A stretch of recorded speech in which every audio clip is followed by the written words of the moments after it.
बच्चों welcome back to my channel. कैसे हैं आप सब लोग। आप लोग की जो बीपीएससी की वैकेंसी आई है उसमें जो बच्चे पीजीटी और टेंसिल से फॉर्म फिल किए मैं उन लोग की प्रिपरेशन करा रही थी। तो आज की वीडियो में उसी से रिलेटेड कुछ और टॉपिक्स रहेंगे। इससे पहले भी मैं इसकी काफी वीडियोस अपलोड कर चुकी हूँ जिसके चैनल पे एक अलग से प्लेलिस्ट है, देख सकते हैं आप वहाँ से, लिंक डिस्क्रिप्शन में है। आज की वीडियो में हम पढ़ेंगे जो अशुद्धियां होती हैं, जो एरर्स होते हैं वो क्या होते हैं, कितने टाइप्स के होते हैं, कैसे उन्हें पहचाना जाता है, या थोड़ा बहुत ट्रायल बैलेंस के बारे में भी देख लेंगे क्योंकि वो इम्पोर्टेंट होता है हमारा। इस तरह से तो अशुद्धियों को या एरर्स को क्या होती हैं, कितने टाइप्स की होती हैं, किस तरह की होती हैं उसको समझेंगे। तो वीडियो को शुरू करते हैं, लेकिन शुरू करने से पहले वीडियो अच्छी लगेगी तो लाइक जरूर कर दीजिएगा और चैनल पर नया सब्सक्राइब करिएगा और फ्रेंड्स तक वीडियो को शेयर कर दीजिएगा। तो सबसे पहले समझ लेते हैं हम एरर्स के कि टाइप ऑफ एरर्स कितनी होती हैं। जो एरर्स होते हैं वो 4 टाइप्स के होते हैं, जिसका क्लासिफिकेशन किया जाएगा वो 4 टाइप्स के आएंगे। फर्स्ट हो जाता है आपका क्लरिकल एरर, जिसमें 2 तरह के आ जाएंगे। एक होता है एरर्स ऑफ ओमिशन, दूसरा हो जाता है एरर्स ऑफ कमीशन, यानी कि भूल की अशुद्धियां और लेखे की अशुद्धियां। सेकंड हो जाते हैं एरर्स ऑफ प्रिंसिपल, सैद्धांतिक अशुद्धियां। थर्ड होता है क्षतिपूरक अशुद्धियां यानी कि कंपनसेटरी एरर, और फोर्थ हो जाता है 2 बार लिखी जाने वाली अशुद्धियां यानी कि एरर्स ऑफ डुप्लीकेशन। इतने टाइप के एरर्स होते हैं, एग्जाम में कोई भी आपका क्वेश्चन किसी से भी रिलेटेड आ सकता है। तो आइए इसको डिटेल में समझ लेते हैं। जो लिखती अशुद्धियां होती हैं यानी कि जो क्लरिकल एरर्स होते हैं, जैसे कि अभी मैंने बताया कि 2 तरह के होते हैं। तो कभी कभी जो बुक्स हम बना रहे होते हैं उसमें ट्रांजेक्शन्स को लिखते टाइम, उनकी रिकॉर्डिंग करते टाइम, या फिर पोस्टिंग करते टाइम, या फिर टोटल करने में, या फिर बैलेंस से निकालने में इस तरह की अशुद्धियां हो जाती हैं, एरर हो जाता है। 2 तरह का होगा, एक तो भूल की और दूसरी हो जाती है लेखे की।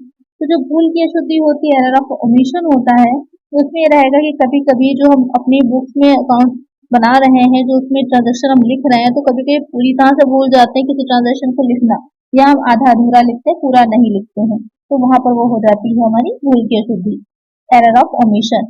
फिर आ जाता है दूसरा कि लेखे की अशुद्धि यानी कि एरर ऑफ कमीशन। इसमें ऐसा रहता है कि कोई सौदा या फिर कोई ट्रांजेक्शन ऐसा है जो आंशिक रूप से अथवा या फिर पूरी तरह से आपने गलत ही लिख दिया है, तो वो हो जाती है लेखे की अशुद्धि। इसमें भी कई तरह की रहती है कि जो आपकी प्राथमिक लेखे की यानी कि बुक कीपिंग करते टाइम आपने गलत लिख दिया, या फिर जब आप पोस्टिंग कर रहे थे तो वहां पर आपने गलती से जो है गलत दिखा दिया, जैसे कि 100 रुपीज की कोई चीज थी उसको आपने 90 का दिखा दिया, 10 रुपीज से क्या होगा, एरर आ जाएगा। या फिर आपको जो टोटलिंग करनी थी तो उस टोटलिंग करने में और उसका बैलेंस निकालने में गलती हो गई, तो यहाँ पर ये रहता है कि इससे आपकी जो स्टार्टिंग के जो आपने बनाए होते हैं ट्रांजेक्शन के जो एंट्रीज करी होती है वहीं पर गलती हो जाती है। फिर आ जाता है सैद्धांतिक एरर ऑफ प्रिंसिपल। जो सैद्धांतिक अशुद्धियां होती है इसमें क्या रहता है कि जो आपके अकाउंटिंग प्रिंसिपल्स होते हैं, जैसे कि 3 टाइप्स के अकाउंट्स होते हैं, आपने पढ़े होंगे, पर्सनल होता है, रियल होता है, और हो जाता है नॉमिनल। तो यहाँ पर सबके अपने अपने रूल्स होते हैं, पर्सनल का अलग रूल है, रियल का अलग है और नॉमिनल का अलग है। तो उन रूल्स के अकॉर्डिंग ही आपको एंट्रीज करनी होती है। लेकिन जब आप उसकी रूल्स को ध्यान में ना रख करके अपने मन से एंट्री कर देते हैं, आपको जिसको डेबिट करना है क्रेडिट कर दिया, क्रेडिट करना है डेबिट कर दिया, तो वो हो जाते हैं आपकी एरर ऑफ प्रिंसिपल्स। और कंपनसेटरी एरर्स क्या होते हैं, कंपनसेटरी एरर में ये होता है कि जब एक अशुद्धि, एक एरर जो होता है दूसरे एरर से पूरी तरह से कट जाता है। तो उसमें क्या रहेगा आपका, अगर एज एग्जाम्पल हम लें कि एक साइड आपने क्रेडिट में जो है 500 रुपया बढ़ा दिए, दूसरी साइड आपने डेबिट में 500 रुपये बढ़ा दिए, तो वहां पर आपका टोटल बराबर ही आएगा, टोटल में कुछ भी गड़बड़ नहीं होगा। आपसे गलती हो गई है लेकिन टोटल आपको दोनों साइड एक ही रहेगा। तो ये हो जाती है क्षतिपूरक अशुद्धियां, यानी कि एक अशुद्धि को दूसरी अशुद्धि क्या होती है, बराबर कर देती है। जाता है कि जो एरर ऑफ डुप्लीकेशन यानी कि 2 बार लिखी जाने वाली, तो उसमें ये रहता है कि जब स्टार्टिंग की जो आप बुक कीपिंग कर रहे होते हैं या फिर जर्नल बना रहे होते हैं, तो कोई आप ट्रांजेक्शन को 2 बार लिख देते हैं, या फिर जब पोस्टिंग कर रहे होते हैं लेजर में तो वहां पर आप 2 बार पोस्ट कर देते हैं, तो वो हो जाता है एरर ऑफ डुप्लीकेशन। तो इस तरह के होते हैं, ध्यान में रखिएगा, कोई भी एग्जाम में आपसे पूछ सकता है। तो ये समझ लेने की बात की कितने टाइप की एरर्स होती हैं। आइए चलते हैं एमसीक्यूज की तरफ, तो क्वेश्चंस को सॉल्व करते हैं तो वहां पर और हमें अच्छे से क्लियर हो जाएगा। फर्स्ट क्वेश्चन लेते हैं, जर्नल बुक में प्रविष्टियों को छोड़ देने से होने वाली त्रुटियों को डैश कहा जाता है। Error committed by omitting entries in the journal book are called dash. Error of commission, error of principle, error of omission, none of the above.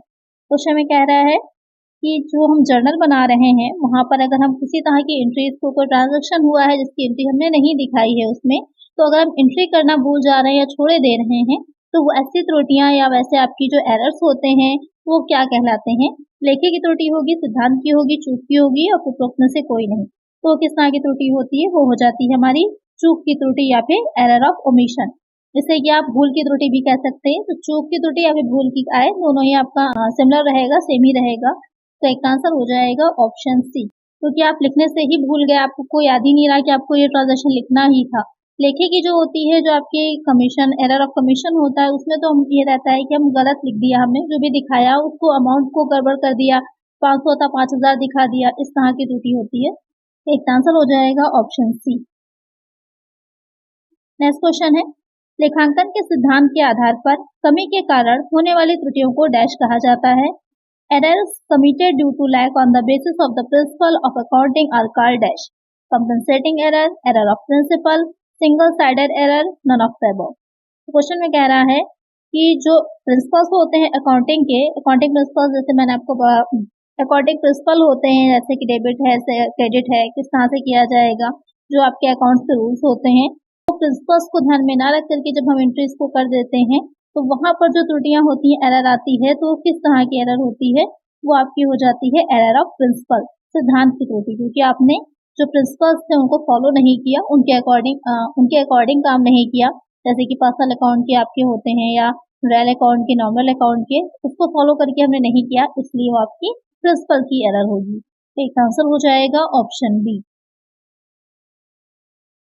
Next question है, एक खाते को प्रभावित करने वाली त्रुटियां निम्न कारणों से हो सकती हैं। Error which affect one account can be due to errors of omission, error of principle, error of posting, none of the above. तो क्वेश्चन में कह रहा है कि एक अकाउंट को जो इफेक्ट करती हैं, तो वो आपके एरर्स जो होते हैं वो किस कारण से हो सकते हैं, या आपका यहाँ पर देखिएगा कारण की बात पूछ रहा है कि क्या रीजन होता है कि जब एक ही अकाउंट को इफेक्ट करते हैं, तो वो जो त्रुटियां होंगी आपकी किस में जाती हैं, वो आपका एरर ऑफ पोस्टिंग होता है। यानी कि जब आप जर्नल से हम लेजर में जो अकाउंट बनाते हैं उसमें ट्रांसफर कर रहे होते हैं, पोस्टिंग कर रहे होते हैं, वहां पर हम लिखने में गलती कर जाते हैं, तो आपकी क्या कहलाती है, एरर ऑफ पोस्टिंग। तो वो किस तरह की होगी, क्योंकि लिखने में ही हमने गलती करी है, तो कौन सी अशुद्धि होती है, एरर ऑफ कमीशन। तो यहाँ पर आपका एरर ऑफ कमीशन दे रखा होता, वो भी आंसर आपका करेक्ट होता, या एरर ऑफ पोस्टिंग दे रखा है तो वो भी आपका करेक्ट हो जाएगा। एक आंसर होगा ऑप्शन सी। नेक्स्ट क्वेश्चन है, मशीनरी की मरम्मत का शुल्क मशीनरी खाते से चार्ज किया गया, repair to machinery had been charge to machinery account, error of commission, error of commission, error of principle, none. Question में कह रहा है कि जो मशीनरी आई थी उसका रिपेयर किया गया था, तो उसका जो शुल्क आया है या जो चार्जेस आए हैं उसे हम मशीनरी खाते में चार्ज करेंगे। तो किस तरह की गलती होगी, एरर होगा, वो आपका एरर ऑफ प्रिंसिपल होगा, सिद्धांत की त्रुटि होगी। तो एक आंसर होगा ऑप्शन सी। नेक्स्ट क्वेश्चन है, राजा द्वारा 500 रुपए के मूल्य का एक सामान जो कि उधार लिया गया था वापस कर दिया गया और स्टॉक में ले लिया गया था, लेकिन किताबों में इसकी कोई भी प्रविष्टि नहीं की गई थी। A goods of the value of ₹500 out of earlier credit purchase was returned by Raja and was taken into stock, but no entry was made in the books. Error of omission, error of commission, errors of principal, या फिर none of the above। तो question ध्यान से समझिएगा कि राजा है, कोई राजा कोई व्यक्ति है, यहाँ पर वो किंग वाला राजा नहीं है, कोई व्यक्ति है राजा, उसने 500 रुपए का 500 का कोई गुड्स जो थे वो परचेज किए थे, लेकिन उसने वो गुड्स वापस कर दिए हैं जो कि स्टॉक में ले भी लिए गए हैं, लेकिन उसकी कोई भी एंट्री नहीं करी गई है। तो ये किस तरह की अशुद्धि होगी, तो 500 के गुड्स जब रिटर्न आ गए हैं तो उसकी एंट्री दिखानी चाहिए थी, जो आपकी गुड्स रिटर्न की हम बुक बनाते हैं उसमें, लेकिन नहीं दिखाया गया है। तो ये किस तरह की त्रुटि होगी, ये आपकी चूक की त्रुटि होगी, एरर ऑफ ओमिशन होगा कि आप उसको दिखाना भूल गए हैं। एक आंसर होगा हमारा ऑप्शन ए। नेक्स्ट क्वेश्चन है, मशीन की स्थापना के लिए भुगतान की गई मजदूरी खाते में शामिल है, ये है which is paid for installation of machine is included in which account, it is dash, error of commission, error of omission, error of principal, there is no error। तो क्वेश्चन में कहना है कि जो मशीनरी थी उसके इंस्टॉलेशन के लिए जो वेजेस पे करी गई थी उसे वेजेस अकाउंट में दिखा दिया गया है, तो ये किस तरह की अशुद्धि है।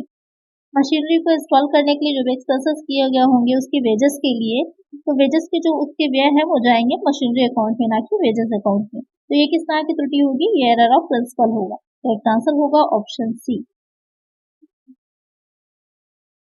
नेक्स्ट क्वेश्चन है, यदि तलपट के दोनों पक्ष बराबर हैं तो इसका तात्पर्य है if the trial balance agrees, it implies that there is no error in the books, there may be two-sided error in the book, there may be one-sided error in the book, there may be both two-sided and one-sided error in the book।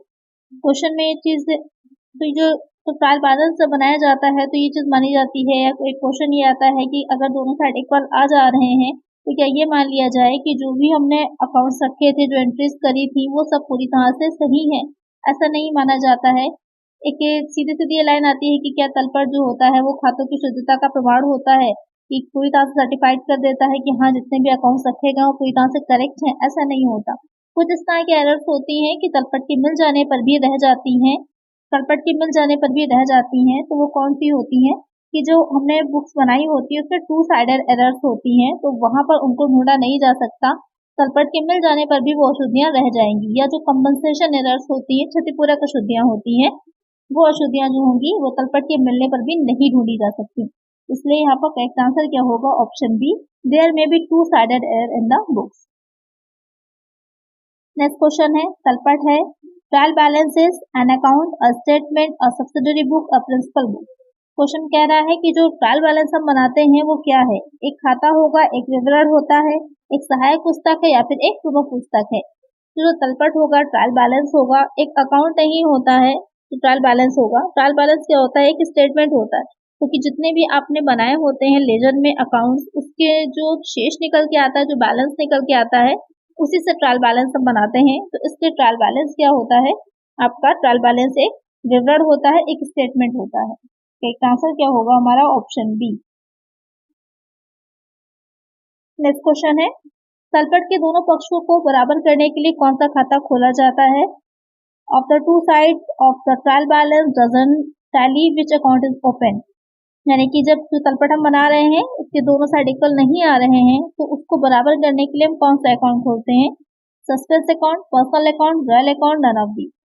कौन सा account खोला जाता है? वो हो जाएगा suspend account, यानी कि सस्पेंस अकाउंट, यानी कि उचंत खाता खोला जाता है। और उस जो उचंत खाते में आएगा, जो कि शेष होगा आपका, दोनों साइड इक्वल नहीं आ रहे तो जो भी बैलेंस निकल के आता है उसको हम इसमें डालते हैं।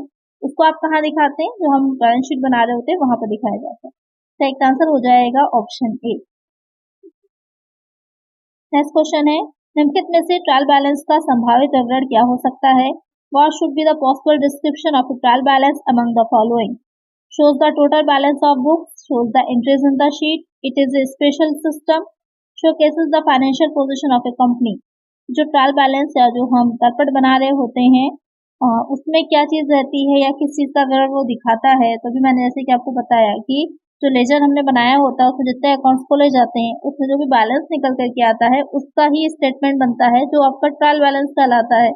तो क्या शो करता है? जो हमने बुक्स रखी थी उनके बैलेंसेस को। करेक्ट आंसर होगा हमारा ऑप्शन ए।